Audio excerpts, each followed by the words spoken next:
Gerakan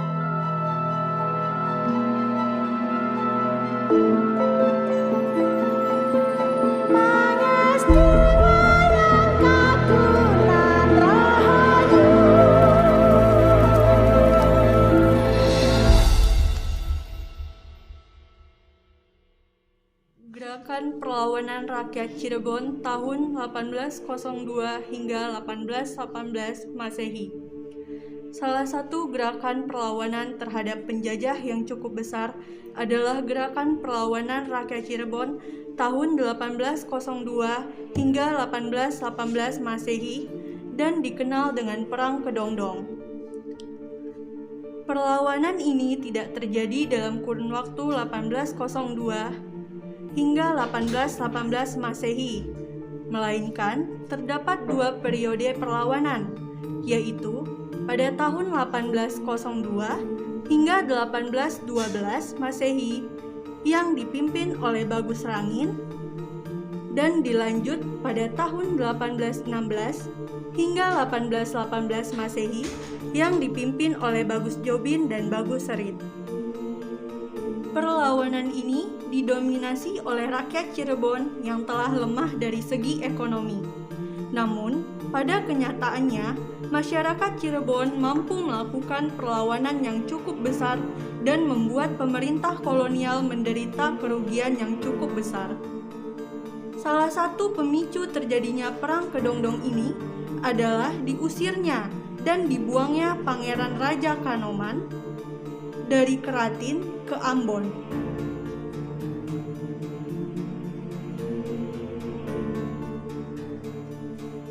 Dan jabatan Sultan diberikan kepada saudara Pangeran Raja Kanoman yang lebih memihak pemerintah kolonial. Sebelum terjadinya Perang Kedongdong, beberapa tokoh masyarakat seperti Sultan Muhammad Syaifuddin dan Pangeran Surya Kusuma mengadakan pertemuan di daerah Tengah Tani, atau tempat ini ditetapkan sebagai Keraton Perjuangan atau Bayangan, untuk berdiskusi dengan menghasilkan beberapa kesepakatan, yaitu sepakat untuk mengadakan perlawanan terhadap penguasa kolonial di Cirebon. Mereka memiliki tujuan untuk memulihkan penguasa politik dan penentu kebijakan tradisi yang bersyariat Islam di Cirebon. Lalu, sepakat untuk memberitahu serta mengajak tokoh masyarakat lainnya. Dan juga, mereka sepakat untuk menyembunyikan identitasnya dengan nama sandi. Seperti Pangeran Surya Negara menjadi Surya Janegara. Pangeran Jayanegara menjadi Rancang. Jamaluddin Bukhori diganti menjadi Bagus Jabin. Raden Antasangin diganti menjadi Bagus Rangin. Sya'roni diganti menjadi Bagus Serit. Pangeran Arya Sukmadiningrat diganti menjadi Bagus Arsitan. Dan Syarif Abdurrahman diganti menjadi Bagus Sidong. Dalam mempersiapkan perlawanan ini, para pemimpin dibantu oleh masyarakat Cirebon. Jumlah masyarakat Cirebon ini diperkirakan mencapai 40.000 orang.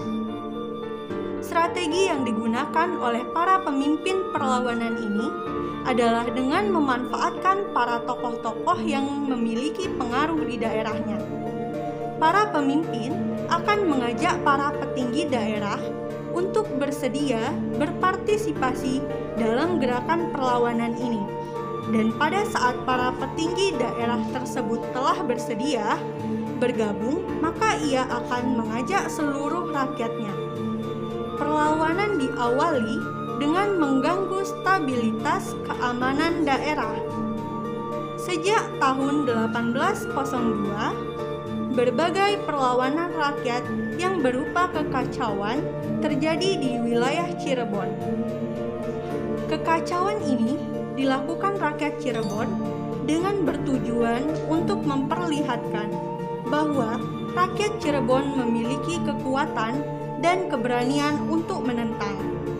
Target pertama dalam perlawanan ini adalah orang-orang Tionghoa yang dianggap sebagai penyewa tanah, pemeras rakyat.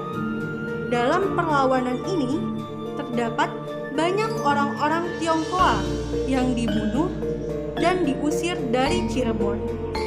Perlawanan ini pun dilakukan dengan melakukan penyerbuan terhadap gudang-gudang penyimpanan harta dan makanan. Dalam perlawanan tahun 1806, Bagus Rangin ditunjuk sebagai pemimpin umum. Para pejuang perlawanan dalam melancarkan aksi perlawanannya selalu menggunakan strategi gerilya yang berbeda-beda dalam setiap penyerangannya dan membuat pihak lawan sulit untuk membaca pergerakan pasukan. Pasukan Kedongdong ini terdiri dari pasukan pengawal raja, pasukan santri, pasukan Suratani, dan pasukan masyarakat.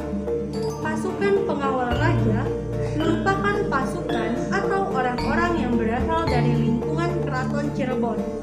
Pasukan santri berisi oleh para santri yang berasal dari pesantren-pesantren yang berada di wilayah Cirebon yang dibangun oleh para tokoh-tokoh keraton dan mereka telah dibekali ilmu bela diri. Pasukan Suratani terdiri dari para petani yang peran utamanya sebagai penyedia bahan makan pada saat pelaksanaan perlawanan tersebut. Untuk pasukan masyarakat, mereka direkrut dan dilatih oleh kepala daerahnya masing-masing, yang sebelumnya kepala daerah tersebut telah dilatih oleh para pemimpin perlawanan. Strategi ini pun disebut dengan strategi estafet. Sementara itu, untuk mengetahui segala hal yang berkaitan dengan pihak kolonial, mereka mengutus spionase. Spionase ini secara umum merupakan rakyat sekitar yang berperan sebagai mata-mata dari pasukan perlawanan. Untuk mengenalkan serta menyampaikan strategi perang, para tokoh pemimpin memanfaatkan kebudayaan yang ada seperti pagelaran seni pertunjukan wayang. Beberapa tokoh yang berperan dalam strategi wayang ini adalah Ki Dalang Gedok yang melakukan propaganda di daerah Kidulan atau daerah Palimanan dan sekitarnya, serta Ki Konjem di daerah Gegesik dan sekitarnya. Perlawanan rakyat pun terjadi begitu masif dan pasukan perlawanan tidak mau diajak untuk berunding. Oleh karena itu, komandan ekspedisi dari pihak kolonial memutuskan sebelum pemberontakan mencapai kota, maka pemberontakan diselesaikan dengan senjata dan pasukan yang besar. Pertempuran ini terjadi selama berbulan-bulan, dan selama itu pasukan Bagus Rangin terkepung sehingga mengakibatkan banyak korban berguguran dari kedua belah pihak. Meskipun begitu, pasukan Bagus Rangin sebagian berhasil lolos dan menyelamatkan diri serta bersembunyi. Setelah peristiwa pertempuran tersebut, para pejuang memutuskan untuk menghentikan perlawanan sementara. Nicholas Engelhart menyadari bahwa pasukan perlawanan ini tidak akan berhenti begitu saja. Untuk itu, Nicholas Engelhart mencoba untuk mengajak pasukan perlawanan berdiskusi.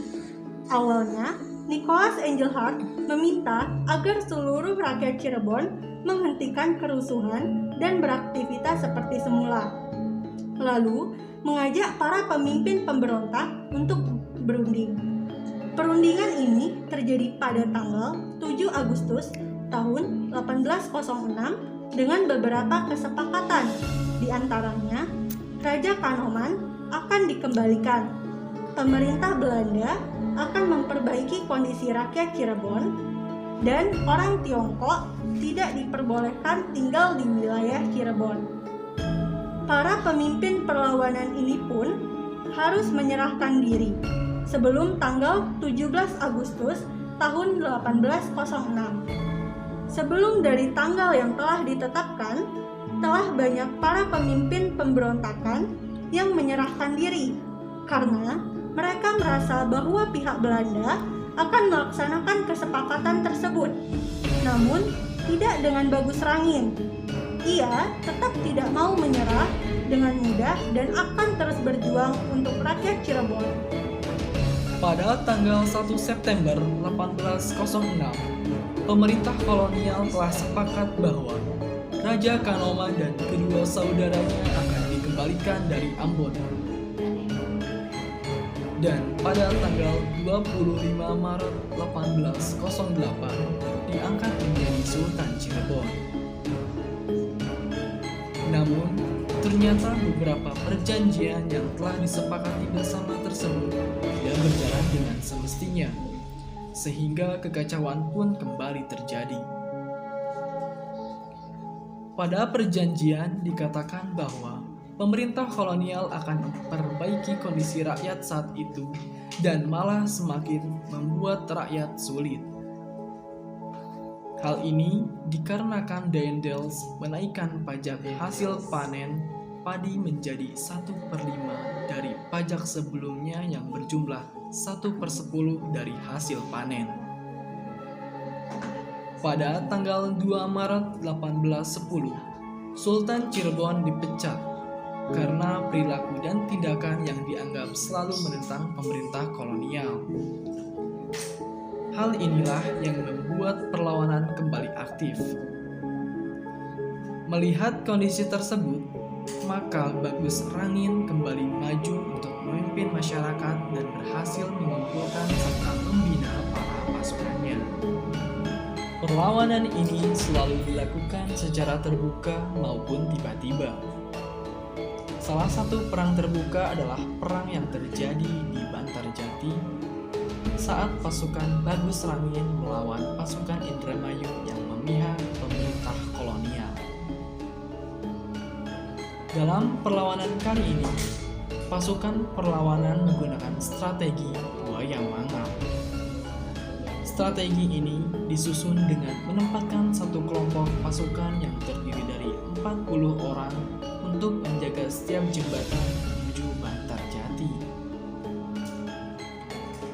Jembatan tersebut dihiasi oleh janur, daun beringin, dan umbul-umbul, serta gamelan.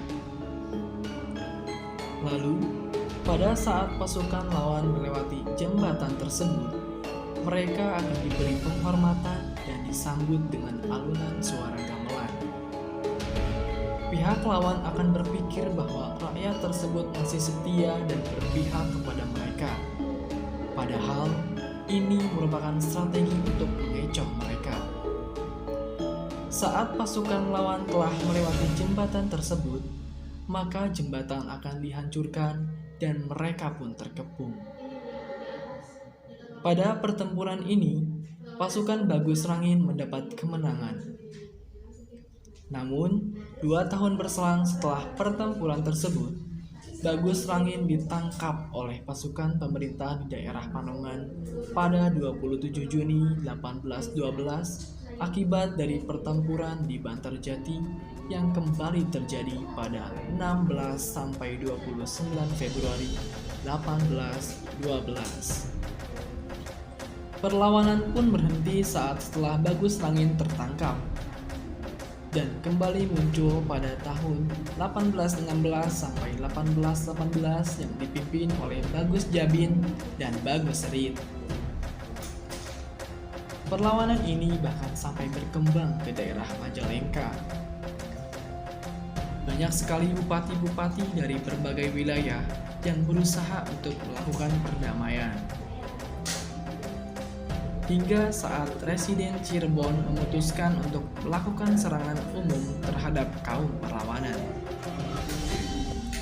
Namun, serangan ini justru mengalami kendala bahkan kekalahan akibat dari adanya permasalahan dalam pemegang komando. Lain halnya dengan pasukan Kedondong yang pada saat itu telah mengetahui rencana tersebut melalui mata-mata. Mereka telah siap siaga menyusun strategi yang diberi nama Suluhan. Strategi ini diterapkan pada saat pasukan Bagus Jabin melawan pasukan kolonial yang dipimpin oleh Letkol Horn di Kedondong. Strategi ini sengaja dilakukan pada malam hari dengan memanfaatkan kunang-kunang sebagai pengecoh pasukan kolonial yang ditugaskan berjaga di jembatan Ciwaringin. Pengecohan ini dilakukan agar lawan mengerahkan seluruh isi senjatanya untuk menyerang kunang-kunang. Maka saat persediaan senjata mereka telah habis, maka dari arah belakang pasukan Kedondong telah mengepung dan siap menyerang. Strategi ini merupakan salah satu strategi yang diadaptasi dari strategi perang dalam lakon wayang perang Jaya Suluhan. Akhirnya, setelah berbagai peristiwa yang telah terjadi hingga tahun 1818, gerakan perlawanan rakyat Cirebon yang dengan istilah Perang Kedondong pun resmi berhenti.